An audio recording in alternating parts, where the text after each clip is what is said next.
Whenever you're working with slides, sometimes what happens is that you might have added in your own designs across slides, and you might have changed the master pages and other slides as well.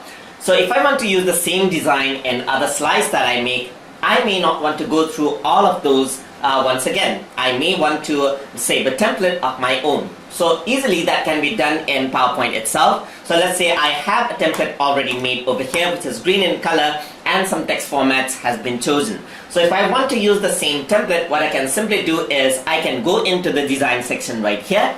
Then I can go on to the drop down menu right here, as you can see, and over here you can see that I got an option to save the current theme. So I can simply click on this, and what it does is it'll open up a dialog box where I can save my theme. So by default it takes me to the templates document right here. There's trim color effects and so forth. So I can save a theme right here. So I'm going to rename this theme as Tutor Tube right here, just like this. I'm going to say Tutor Tube and gonna press save right here.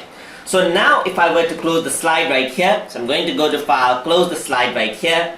Let me not save this. I have actually saved the theme itself. Let me just close this out just like that. And now I'm going to open up the same thing. And to do that, I can go to File right here.